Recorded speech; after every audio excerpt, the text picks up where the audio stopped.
सुप्रभात बच्चों, हम पढ़ रहे हैं ऊष्मा रसायन। इसके अंतर्गत आज हम देखेंगे ऊष्मा रसायन के नियम। इसमें पहला नियम है लेवोजियर और लाप्लास का। यह लेवोजियर और लाप्लास का नियम ये कहता है कि किसी भी यौगिक की संभवन ऊष्मा उस यौगिक को अपने तत्वों में विघटन कर प्राप्त होने वाली ऊष्मा के गणितीय मान के बराबर पर विपरीत प्रकृति की होती है। अर्थात जैसे कार्बन डाइऑक्साइड की जो संभवन ऊष्मा है 94 किलो कैलोरी, अगर कार्बन डाइऑक्साइड को कार्बन और ऑक्सीजन में तोड़ा जाए तो इतनी ही ऊष्मा प्राप्त होगी, लेकिन इस ऊष्मा का ऊष्मीय स्वरूप, जैसे कार्बन डाइऑक्साइड बनने की जो क्रिया है वो ऊष्माक्षेपी है। तो अगर कार्बन डाइऑक्साइड को तोड़ा जाए कार्बन और ऑक्सीजन में तो हमको 94 किलो कैलोरी ऊष्मा देनी पड़ेगी। कार्बन डाइऑक्साइड की उत्पादन ऊष्मा 94 किलो कैलोरी है और अगर उसको तोड़ा जाए तो उसको तोड़ने में भी हमको इतनी ही ऊष्मा देनी पड़ेगी या ऊष्मा अवशोषित होगी। पहले के लिए एंथैल्पी का मान ऋणात्मक, तो दूसरे समीकरण के लिए एंथैल्पी का मान धनात्मक होगा। एंथैल्पी का धनात्मक मान यह इस बात को बताएगा कि अभिक्रिया ऊष्मा शोषी है। अगर ऋणात्मक मान है तो अभिक्रिया ऊष्मा क्षेपी होगी। अब दूसरा नियम देखते हैं, हेस का स्थिर ऊष्मा योग नियम।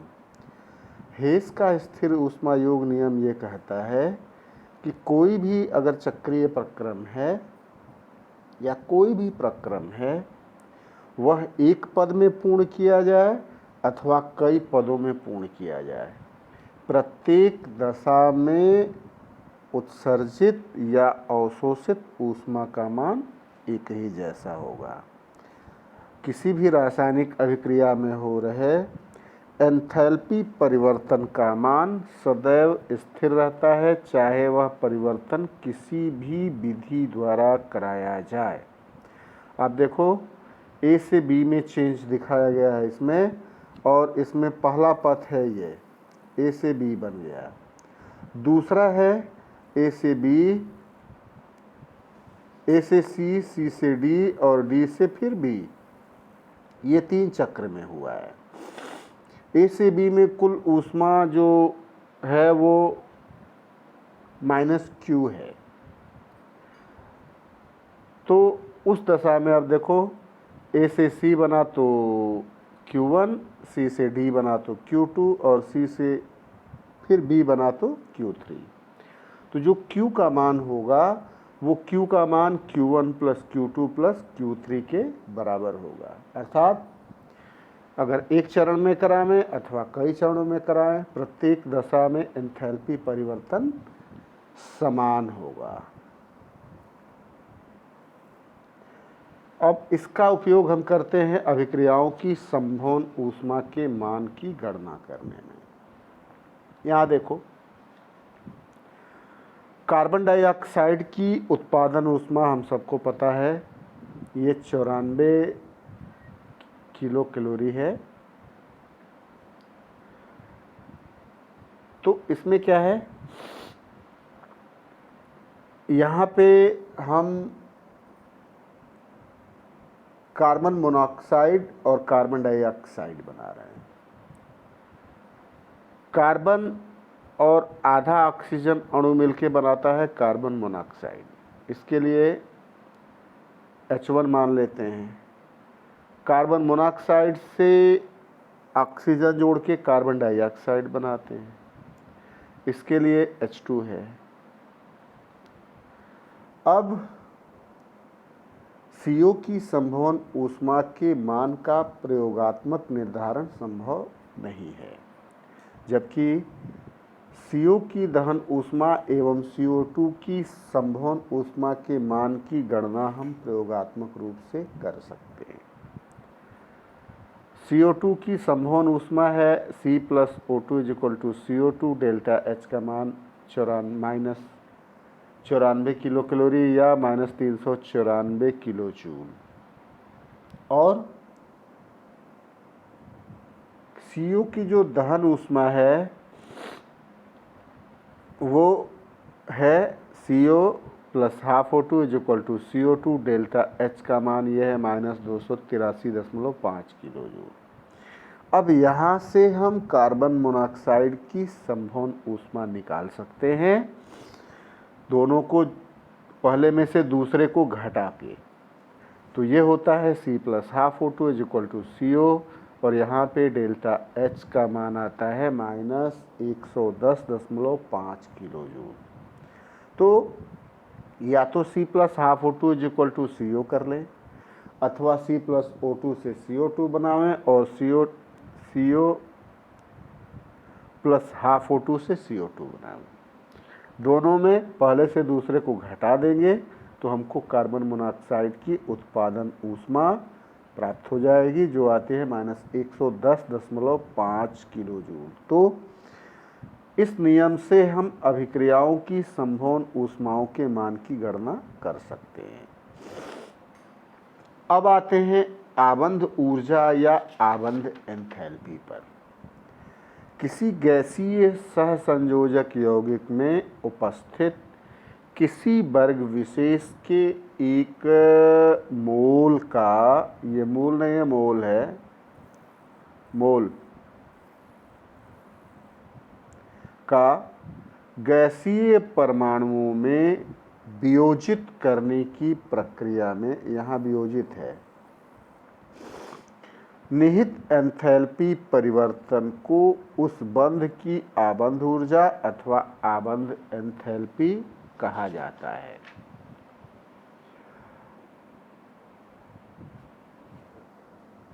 मूलतः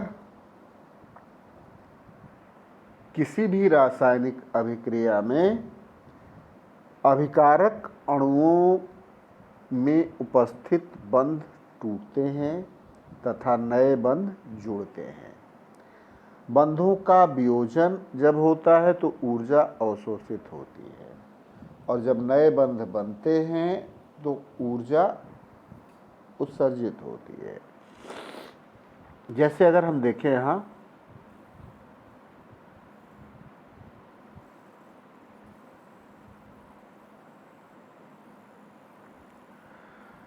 हाइड्रोजन है, ये गैसीय अवस्था में है। अगर 435.5 किलो जूल ऊर्जा दे दी जाए तो ये हाइड्रोजन एटम में कन्वर्ट हो जाएगा।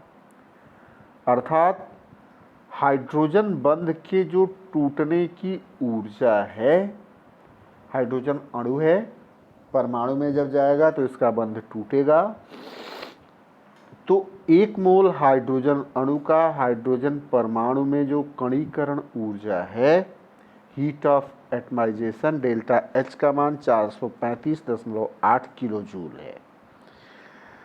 अर्थात हाइड्रोजन की बंध वियोजन ऊर्जा 435.8 किलो जूल होगी।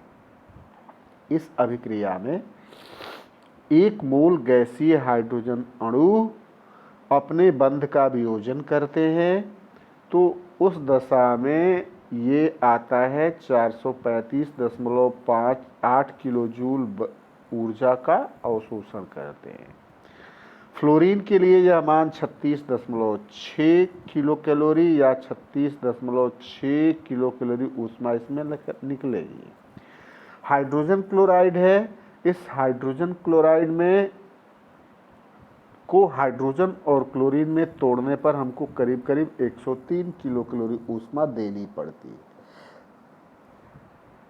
जितने भी समद्विपरमाणु की यौगिक हैं, उनकी आबंध ऊर्जाओं का मान परमाणु की संभवन ऊष्मा के मान का 2 गुना होता है। अर्थात अगर हाफ H2 से H बनावेंगे तो हाइड्रोजन परमाणु की संभवन ऊष्मा होगी, और H2 से 2H बनावेंगे तो ये 2 हाइड्रोजन परमाणुओं की संभवन ऊष्माएं होंगी। अब औसत बंध ऊर्जा क्या होती है? अगर किसी एक अणु में कई बंध उपस्थित हैं तो उन प्रत्येक बंधों के टूटने की ऊर्जाओं का औसत वियोजन ऊर्जा होगी। जैसे मीथेन है, मीथेन में कार्बन और हाइड्रोजन के बीच में 4 बंध हैं। चारों बंधों के टूटने की ऊर्जाएं अलग अलग हैं। CH4 से CH3 और H बनाने के लिए 431, CH3 से CH2 और H बनाने के लिए 364, CH2 से CH और H बनाने में 352 और CH से C और H बनाने में 399 किलो जूल लगती है। तो मीथेन की जो CH बंध की औसत बंध ऊर्जा होगी वो इन सभी बंध ऊर्जाओं के योग में 4 की भाग देने पर, यानी 431, 364, 352 और 339 को जोड़ करके 4 की भाग देते हैं तो ये करीब करीब 416 किलो जूल प्रति मोल आता है। तो यह है औसत आबंध ऊर्जा या औसत वियोजन ऊर्जा। अब आते हैं आबंध ऊर्जा या एंथैल्पी की गणना कैसे करेंगे।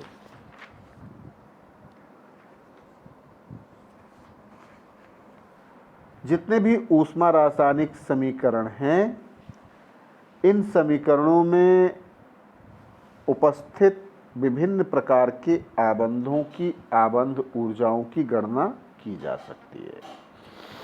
चूंकि आबंध ऊर्जा यानी आबंध वियोजन ऊर्जा को समान प्रकार के आबंधों के एक मोल को वियोजित करने में निहित ऊर्जा के रूप में परिभाषित किया जाता है।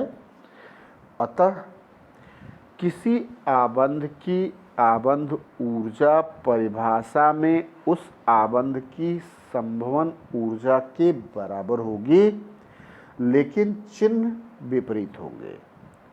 इसका कारण यह है कि आबंध के निर्माण में ऊर्जा उत्सर्जित होती है तथा आबंध के वियोजन में समान मात्रा में ऊर्जा का अवशोषण होगा। अब इसको देखते हैं यहाँ पे। आप देखो, कार्बन और हाइड्रोजन मिलके मीथेन बना रहा है। डेल्टा H का मान -74.9 किलो जूल है। हाइड्रोजन अणु को हाइड्रोजन परमाणु में तोड़ने में हमको 435.1 किलो जूल ऊष्मा निकलती है, सारी शोषित होती है। कार्बन ठोस को कार्बन गैस में परिवर्तित करने में हमको 719.6 किलो जूल ऊष्मा लगानी पड़ती है। अब चूंकि 4 हाइड्रोजन परमाणु चाहिए तो 2H2 से 4H कर लेंगे, 2 का गुणा कर देंगे, ये 870.2 किलो जूल हो जाएगा। कार्बन और हाइड्रोजन को जोड़ के मीथेन बनाएंगे, C+4H। यहाँ पर डेल्टा H का मान हो जाएगा 1589.8 किलो जूल। अब उनको घटाकर C+4H करेंगे, CH4, तो डेल्टा H का मान आएगा -1664.7 किलो जूल। अर्थात ये स्पष्ट है, चूँकि CH4 में 4 CH बंध हैं, इसलिए इस समीकरण से स्पष्ट है कि 4 मोल CH आबंधों के निर्माण में कुल एंथैल्पी परिवर्तन -1664.7 किलो जूल होगी।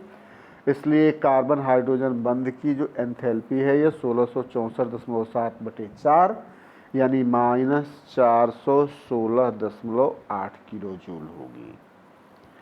ठीक है, कार्बन हाइड्रोजन बंध की आबंध एंथैल्पी 416.18 किलो जूल प्रति मोल।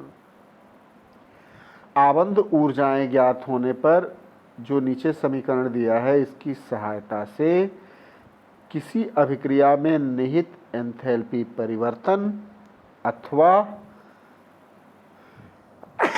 व्युत्क्रम आसानी से ज्ञात की जा सकती है। Enthalpy change of the reaction is equal to energy required to break the bonds in the molecules of reaction minus energy released in the formation of bonds in molecules of the product, or delta H is equal to sigma bond energy reactants minus sigma bond energy products। तो इस तरीके से हम आबंध ऊर्जाओं की गणना कर सकते हैं। अब देखते हैं अनुनाद ऊर्जा। अनुनाद क्या है? बहुत सारे यौगिक दो अथवा दो से अधिक समान ऊर्जा की लुई बिंदु संरचनाएं रखते हैं। इनको अनुनादी संरचनाएं तथा इस घटना को अनुनाद कहते हैं। अब किसी यौगिक के अनुनाद संरचना रखने के कारण निर्मुक्त ऊष्मा को अनुनाद ऊर्जा कहते हैं। इसका मान सदैव ऋणात्मक चिन्ह के साथ प्रदर्शित होता है। अनुनाद ऊर्जा बराबर यौगिक की प्रयोगात्मक रूप से निर्धारित संभवन ऊष्मा माइनस यौगिक की बंधन ऊर्जा द्वारा निर्धारित संभवन ऊष्मा, और ये बराबर A minus B kilo calorie. Benzene को देखें तो बेंजीन की जो केकुले संरचना है उस केकुले संरचना में एक चक्रीय संरचना खटकोण जिसमें एकांतर के क्रम में एकल बंध और द्विबंध हैं। बेंजीन में 3 कार्बन कार्बन डबल बॉन्ड है और 3 कार्बन कार्बन एकल बंध हैं और प्रत्येक 6 कार्बन से 6 कार्बन हाइड्रोजन बंध है।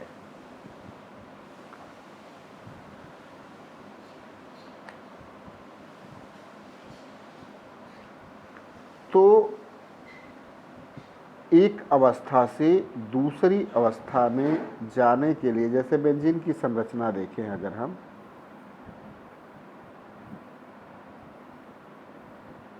ये है एक द्विबंध यहाँ, एक द्विबंध यहाँ और एक द्विबंध यहाँ।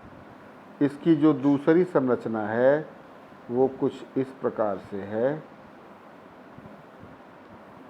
द्विबंध की स्थिति बदल जाती है। ये देखो, ये हो गया।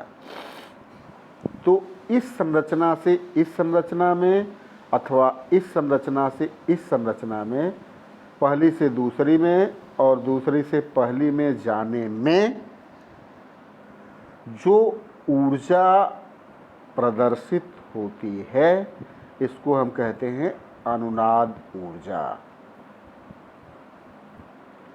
अब आते हैं स्वतः प्रवर्तित प्रक्रम तथा स्वतः प्रवर्तिता। स्वतः प्रवर्तित प्रक्रम क्या है? कोई भी प्रक्रम निर्दिष्ट दशाओं में किसी भी बाहरी सहायता के बिना अगर स्वतः संपन्न होता है तो उसे स्वतः प्रवर्तित प्रक्रम कहा जाता है या स्वतः स्फूर्त प्रक्रम कहा जाता है। जैसे बर्फ का पिघलना या जल का वाष्पन। बर्फ को अगर रख देंगे तो धीरे धीरे वो पिघल जाएगा, उसको शुरू नहीं करना पड़ेगा।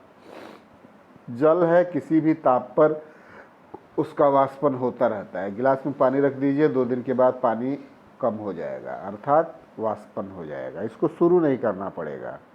इसको कहते हैं स्वतः प्रवर्तित या स्वतः स्फूर्त प्रक्रम, और इस प्रक्रिया को स्वतः प्रवर्तिता कहते हैं। एक स्वतः प्रवर्तित प्रक्रम को प्राकृतिक प्रक्रम भी कह सकते हैं। सभी स्वतः प्रवर्तित प्रक्रम अनुत्क्रमणीय होते हैं तथा साम्यावस्था की तरफ चलते हैं। जैसे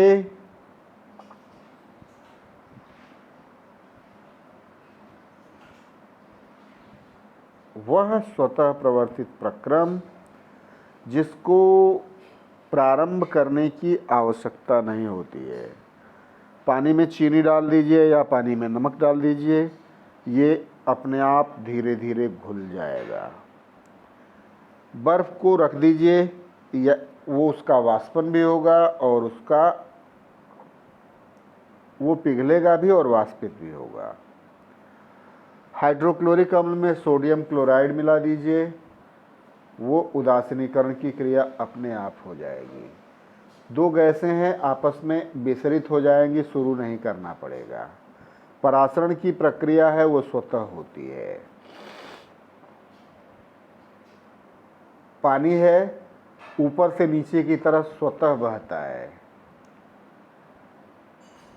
नदियाँ पहाड़ से मैदान की तरफ स्वतः बहती है। दूसरा, वे स्वतः प्रवर्तित प्रक्रम जिन्हें प्रारंभ करने के लिए बाह्य कारक की आवश्यकता होती है। जैसे कोयले का जलना है, कोयला है, उसमें आग लगा दीजिए तो वो जलना शुरू हो जाता है। जब तक आग नहीं लगाई जाएगी वह स्वतः नहीं जलेगा। कैल्शियम कार्बोनेट का वियोजन है। चूने का पत्थर तभी वियोजित होता है जब उसको 1070 डिग्री केल्विन पर गर्म करते हैं, और एक बार गर्म कर दिया तो उसका वियोजन स्वतः शुरू हो जाता है। मीथेन का ऑक्सीजन से संयोग ये तभी होता है जब दोनों के मिश्रण निकट ज्वाला में लाई जाए, और एक बार जब वो मीथेन जलना शुरू हो जाती है तो वह चलती रहती है। तो ये स्वतः प्रवर्तित प्रक्रम, इनको शुरू करने की आवश्यकता होती है बाह्य कारक के द्वारा। अब आते हैं स्वतः प्रवर्तित प्रकरणों के प्रमुख लक्षण क्या हैं। ये देखो, एक स्वतः प्रवर्तित प्रक्रम एक बार प्रारंभ होने पर बिना किसी बाहरी सहायता से शुरू रहता है। एक स्वतः प्रवर्तित प्रक्रम अनुत्क्रमणीय प्रक्रम है और एक ही दिशा में चलता है। जैसे मीथेन एक बार जलना शुरू होती है तो कार्बन डाइऑक्साइड और पानी बनता है। कार्बन डाइऑक्साइड और पानी पुनः जुड़ के मीथेन नहीं बना सकता।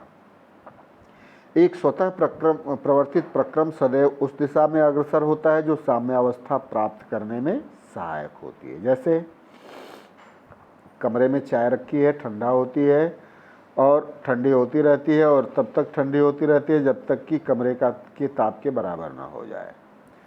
किसी स्वतः प्रवर्तित प्रक्रम के संपन्न होने में समय एक कारक नहीं है। परिवर्तन शीघ्रता से अथवा मंद गति से हो सकता है। एक स्वतः प्रवर्तित प्रक्रम में सदैव तंत्र की अनियमितता या यादृच्छिकता में वृद्धि होती है, अर्थात एंट्रोपी बढ़ती है। स्वतः प्रवर्तित प्रक्रम द्वारा कार्य किया जा सकता है। जैसे डेनियल सेल में स्वतः प्रवर्तित प्रक्रम zinc plus copper di positive is equal to zinc di positive plus copper. इस अभिक्रिया के फलस्वरूप ऊष्मा निकलती है। समुद्र तटों पर वायु की तीव्र गति से घूमते हुए पंखों द्वारा विद्युत उत्पादन कर सकते हैं।